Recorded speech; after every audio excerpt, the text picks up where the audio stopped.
வணக்கம். நித்யசுபம் சார்பில் உங்கள் நிஷா. இங்கு குறிப்பிடும் கணிப்புகள் அனைத்தும் பொதுவான ராசி மற்றும் லக்கணத்தை வைத்தே கணக்கிட்டுள்ளோம். உங்களது தனிப்பட்ட கணிப்பை எங்களது வலைத்தளத்தில் பெற்றுக்கொள்ளலாம். மேலும் எங்கள் வலைத்தளத்தில் ஜாத புத்தகம் பரிகாரங்களுடன் திருமண பொருத்தம், பெயர் பொருத்தம், ஜாதக கல் பொருத்தம் மற்றும் ஆஸ்ட்ரோ பொருட்கள் விற்பனைக்கு என பல வசதிகள் உள்ளது. வாங்கல் தலைப்பிற்கு செல்வோம்.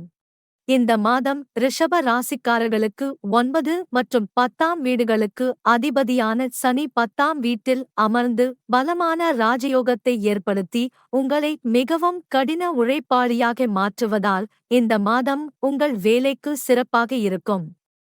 உங்கள் முயற்சிக்கு பலன் கிடைக்கும். செவ்வாய் 10ஆம் வீட்டில் சனியுடன் இணைந்துள்ளார். சில கசப்பான மனநிலை வணிகத்தில் ஆதிக்கம் செலுத்தும் மற்றும் சில விஷயங்களில் உங்களுக்கும் உங்கள் வணிக கூட்டாளருக்கும் இடையே கருத்து மோதல்கள் இருக்கலாம். ஆனால் செவ்வாய் 23ஆம் தேதி 11ஆம் வீட்டுக்கு நுழைகிறார்.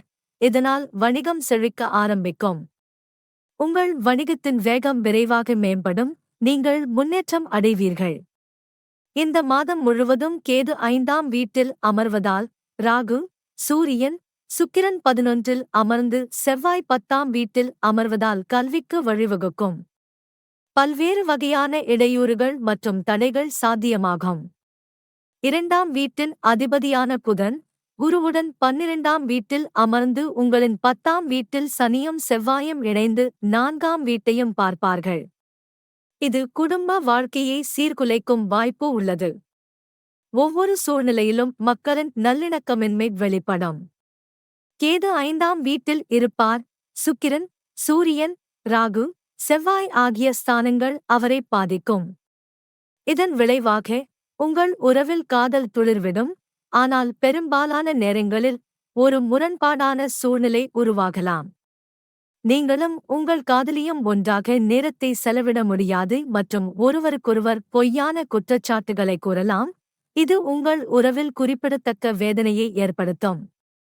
7வது வீட்டில் சனியின் பார்வையால் திருமணங்கள் தடைபடலாம். வேலை விஷயத்தில் உங்களுக்கும் உங்கள் மனைவிக்கும் கருத்து வேறுபாடு இருக்கலாம். உங்கள் வாழ்க்கை துணையும் வேலை செய்யலாம்.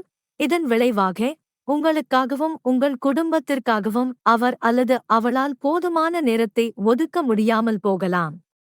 மாத தொடக்கத்தில் ராகு, சூரியன், சுக்கிரன் உங்கள் 11ஆம் வீட்டில் பெயர்ச்சிக்கிறார்கள். நீங்கள் ஒன்றுக்கு மேற்பட்ட வேலைகளைச் செய்தால் உங்கள் எல்லா வணிகங்களிலிருந்தும் வருவாயைச் சேர்க்கவும் உங்கள் வருமானம் உயரும். மறுபுறம் 2வது வீட்டின் அதிபதியான புதன் 12ஆம் வீட்டில் குரு இணைந்திருப்பதால் சில செலவுகள் இருக்கும்.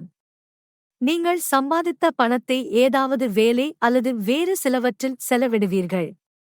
5ஆம் வீட்டில் ராகு, சூரியன், சுக்கிரன், கேது, செவ்வாய் இருப்பதால் வயிற்றில் தொந்தரவுகள் அல்லது அமிலத்தன்மை போன்ற சிரமங்களை நீங்கள் சந்திக்கலாம் மற்றும் வயிற்றுப்புண் ஏற்படலாம். பரிகாரம்: நீங்கள் ஸ்ரீ சுக்தத்தை தவறாமல் பாராயணம் செய்ய வேண்டும்.